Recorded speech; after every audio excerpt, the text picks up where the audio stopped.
நமசிவாயா. உடலில் உள்ள கழிவுகள், ரச வாயுகள், அப்போ நம்ம உடம்பில் உள்ள கழிவுகளை மொத்தத்தையும் வெளியாக்கக்கூடிய அளவுக்கு ஒரு எளிமையான ஒரு மருந்துகள், அது நம்ம நாட்டு மருந்து கடைகளிலேயே கிடைக்கும். அதை வாங்கி எப்படி பயன்படுத்தணுங்கிறத சொல்கிறேன். அதே போல் நீங்கள் பயன்படுத்திக்கலாம்.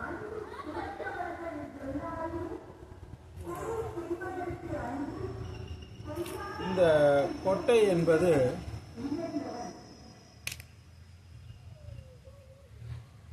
களிச்சிக்கொட்டை என்று சொல்லப்படும். இது மலை களிச்சி என்று சொல்லப்படும். இரண்டாவது ஆன களிச்சி என்றும் சொல்லப்படும். கடல் புங்கன் என்றும் சொல்லப்படும்.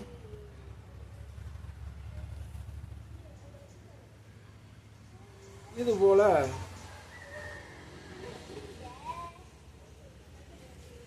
பர்மாவில் உள்ள இது அதிகமான மலை காடுகளில் இது பெரிய மரங்களில் இது கொடியாக படர்ந்து இதோடைய காய் 2 கை மொத்தத்துக்கு இருக்கும். இந்த காயோடைய நீளம் 1 மீட்டர் 1.5 மீட்டர் ஆள் உயரம் வரைக்கும் இந்த காய் வரும். அந்த ஒரு காயில் மட்டும் ஒரு 20 கொட்டை 25 கொட்டைக்கு இது வரக்கூடியது இந்த களிச்சி கொட்டை. களிச்சி என்றது எதனால் சித்தர்கள், ஞானிகள், யோகிகள் எல்லாம் வச்சிருக்காங்க அப்படின்னா, ஆனக்களிச்சி, மலைக்களிச்சி, களிச்சி கொட்டை.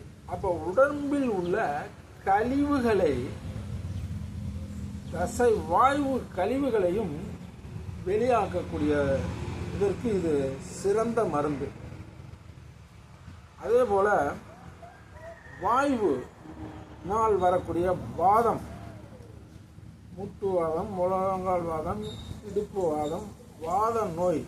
அப்போ ஒரு பொருள் மனிதனுடைய கூழ் போலவே, இந்த முளை கொட்டாங்குச்சி போலவே இருக்கக்கூடியது களிச்சிக்கொட்டை. இந்த முட்டி எலும்புகள்,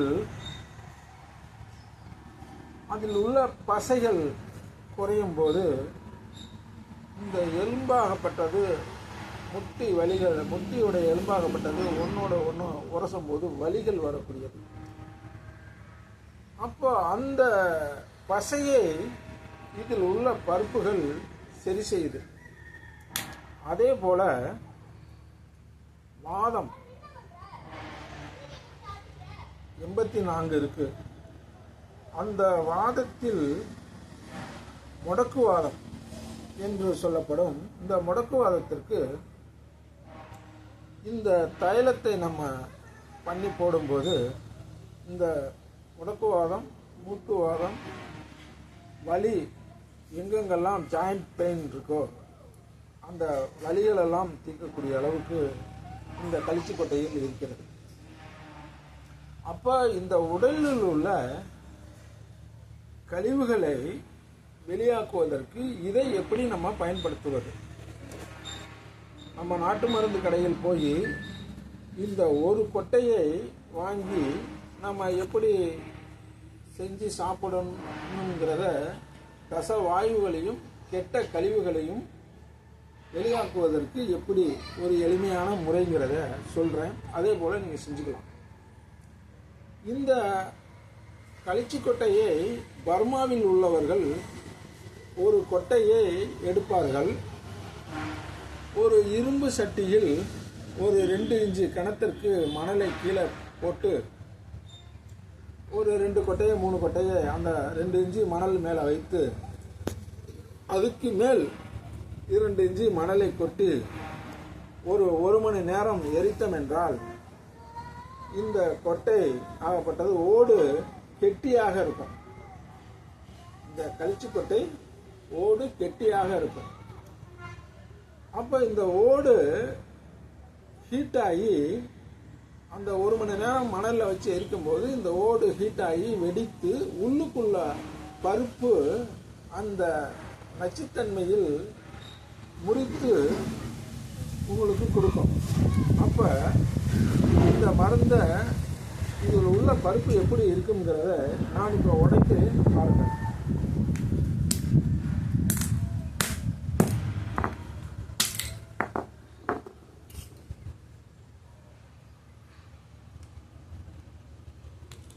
பார்த்தீங்களா? இந்த பருப்பை என்ன பண்ணணும், அதே போல் நீங்கள் 1 மணி நேரம் கீழே 2 இன்ச்சு மேலே 2 இன்ச்சு நடுவில் இந்த களிச்சி கொட்டையை வைத்து நம்ம எடுத்தோம் என்றால் இந்த பருப்பை ஒரு கொட்டை பருப்பை நான்காக பிரித்து வைத்து காலை நேரத்தில் வெந்நீருடன் ஒரு வேளை சாப்பிட வேண்டும். அப்போ ஒரு கொட்டையில் உள்ள பருப்பை 4ஆக பிரித்து 4 நாளைக்கு சாப்பிடணும். அப்போ அந்த 4 நாளைக்கு எப்படி சாப்பிடணும்னா, காலையில் வெறும் வயிற்றில் வெந்நீரோடு இதை சாப்பிடும்போது தசை வாயுனால் வரக்கூடிய ஜாயிண்ட் பெயின்கள், முட்டு வலிகள், முழங்கால் வலிகள், இடுப்பு வலிகள், வாயுகளும் கேஸ் ட்ரபுள், அப்போ இந்த உடம்புல உள்ள கேஸ் ட்ரபுள் உள்ள எல்லா மொத்த கழிவுகளும் வெளியாகி இந்த மல ஜலம் என்பது உள்ள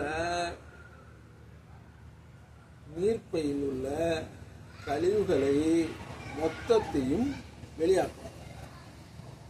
அப்போ அந்த மலத்தையும் பார்த்தால் மலத்திலையும் நாற்றங்கள் அதிகமாக கிளம்பும். ஏனென்றால் மலப்பையையும் சுத்தமாக கிளீன் பண்ணி வெளியாக்கி விட்டுடும். அப்போ நீர்ப்பையையும் சுத்தமாக கிளீன் பண்ணி வெளியாக்கி விட்டுடும். அப்போ நீர் போனாலும் நாற்றம் எடுக்கும், மலம் போனாலும் நாற்றம் எடுக்கும். காரணம், நம்மளுடைய உடலில் உள்ள மொத்த கழிவுகளையும் வெளியாக்கக்கூடிய அளவுக்குள்ள இந்த மலக்கழிச்சி என்று சொல்லப்படும். இது கழிச்சி என்றது உடலில் உள்ள கழிவுகளை வெளியாக்கக்கூடிய அளவுக்கு இந்த கழிச்சி கொட்டையில் இருக்கு. அதுபோல இந்த உடலில் உள்ள ராஜ உறுப்புகள் இல்லை ஏன் கெட்டு போகுது? மண்ணீரல், கல்லீரல், கணையம், கிட்னி, இதயம், இதெல்லாம் எதனால் வருகிறது? தேவையில்லாத கழிவுனால் தான் நோய்கள் வருகிறது. அந்த கழிவுகளை வருமுன் காப்ப மாதிரி வர்றதுக்கு முன்னாடியே இந்த மாதிரி ஒரு சாதாரண ஒரு பொருளை எடுத்து நம்ம உடலையும் உடம்பையும் சுத்தப்படுத்தி கொண்டோம் என்றால் உடலில் உள்ள மொத்த கழிவுகளும் வெளியாயிட்டாவே நம்மளுக்கு எந்த ஒரு நோய் நொடிகளும் கிடையாது. அதுபோல சாதாரணமான ஒரு நாட்டு மருந்து கடையில் கிடைக்கக்கூடிய களிச்சி கொட்டையை வெறும் 20 ரூபாய் தான் இந்த கொட்டை வரும். இந்த 20 ரூபாய்க்கு இந்த கொட்டையை வாங்கி நம்ம செய்தோம் என்றால் நம்ம உடம்பும் நம்மளுக்கு சீராக இருக்கும். உடம்பு பெருமனை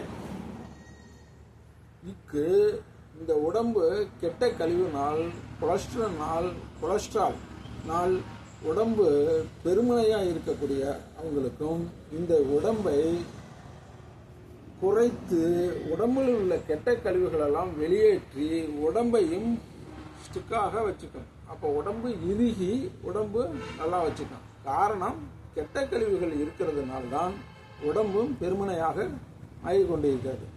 அந்த மொத்த உடம்பையும் வெயிட்டை குறைக்கிறதுக்கும் இது சிறந்த களிச்சி கொட்டை. இந்த களிச்சி கொட்டையை நம்ம செய்யக்கூடிய முறை என்ன என்றால், ஒரு கொட்டையை எடுத்து நம்ம மணலில் வைத்து சுட்டு எடுத்து அந்த பருப்பை 4ஆக பிரித்து வெந்நீரில் நல்லா பவுடராக்கி வெந்நீரில் சாப்பிட்டோம் என்றால் நம்மளோட உடம்பில் உள்ள தச கழிவுகளும் போய் வாயுகளும் போய் கேஸ் ட்ரபுள், உடம்பு உப்புசம், நம்மளுடைய எது சாப்பிட்டாலும் நெஞ்சை கரைச்சிக்கிட்டு செரிமானம் ஆகாமல் இருக்கிறது, இதெல்லாம் டேஸ்டபிள் உள்ளவங்களுக்கும் இது மொத்த கழிவுகளையும் வெளியாக்கக்கூடிய அளவுக்கு இது சிறந்த கழிச்சி கொட்டை என்று சித்தர்கள் ஞானிகள் இவைகள் சொல்றாங்க.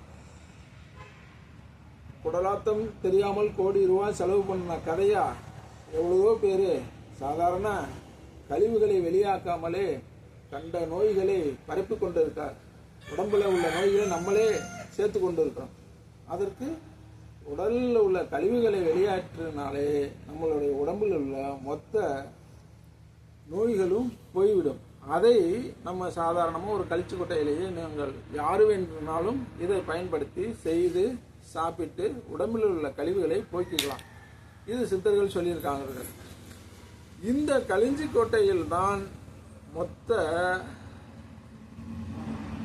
வாதத்துக்கு வலி நிவாரணை தைலங்கள் செய்வதற்கு இந்த கழிச்சுக்கொட்டை பருப்பை கொண்டுதான் வலி நிவாரணை தைலம் நாங்கள் செய்கிறோம். இந்த பருப்பெல்லாம் உடைத்து போட்டு மூலிகைகள் சேர்த்து நாட்டு மருந்துகள் கடையில் உள்ள சரக்குகள் 51 சரக்குகளையும் சேர்த்து தான் தைலமாக இறக்கி கொடுக்கும்போது ஜாயிண்ட் பெயினுக்கு, முட்டு வலி, முழங்கால் வலி, இடுப்பு வலிக்கு எல்லாத்திற்குமே வலி நிவாரண தைலம் அருமையாக கேட்கிறது. அதே போல் நம்ம உடம்பில் உள்ள கழிவுகளை நீக்கிட்டோம் என்றாலே, ராஜ உறுப்புகளை சுத்தப்படுத்திட்டாலே நம்மளுடைய நோய்கள் முழுமையாக வெளியாகி போய்விடும். அதை சிம்பிளாக செய்து பயன்பெறுவதற்குத்தான் நான் சிம்பிளாக சொல்லுகிறேன். சாதாரண ஒரு நாட்டு மருந்து கடையில் வாங்கி ஒரு கொட்டையை வாங்கி சாப்பிட்டு 4 நாளைக்கு உடலில் உள்ள மொத்த கழிவுகளும் வெளியாகி கெட்ட கழிவுகளாக வெளியாகிட்டாவே நோய் நொடிகள் உங்களை விட்டு விலகி போய்விடும். இதே கோட்டையை தான் கர்மாவில் ஒவ்வொருத்தரும் ஒரு நாளைக்கு ஒரு கழிச்சி கொட்டை சாப்பிடுவார்கள். அப்போ அவங்களுக்கு உடம்பு பெருமனையே இருக்காது. அவங்களுடைய உடம்பெல்லாம் லீனாக தான் இருக்கும். காரணம் என்னவென்றால் கெட்ட கழிவுகளும் கெட்ட நீர்களும் உடம்பில் தங்க விடாது. இந்த கெட்ட நீர்கள் அதிகமாக உடம்பில் ஏறும்போதுதான் வாதம், முடக்குவாதம், மூட்டுவாதம் வரக்கூடிய இதற்கு கெட்ட நீர் ஆகப்பட்டதுதான் வாத நீர் என்று சொல்லப்படும். அங்கங்கே ஜாயிண்ட் வலிகள் அதிகமாக வரக்கூடியதுக்கு காரணம் அதுதான். அதனால உடம்பில் உள்ள கெட்ட கழிவுகளை வெளியாக்குவதற்கு சிறந்த கழிச்சி கொட்டை இது. இதை பயன்பெற்று பயன் அடையுங்கள். இது நான் பெற்ற இன்பம். இதை முழுமையாக சொல்லியிருக்கிறேன். இதை தைலமாகவும் பயன்படுத்தலாம். இதை சுட்டு எரித்து எடுத்து உடம்பில் உள்ள கழிவுகளை மொத்தமாக வெளியாக்கி உடம்பை சீராக வைத்துக்குவதற்கு சிறந்த கழிச்சி கொட்டை ஆனக்கழிச்சி, கடல் பொங்கன் என்று பல பேர்கள் சித்தர்கள் சொல்லியிருக்கார்கள். இதை நான் பெற்ற இன்பம் இந்த வையகமே பெறட்டும் என்று நான் சொல்லுகிறேன். சிவசிவா, திருச்சிற்றம்பலம்.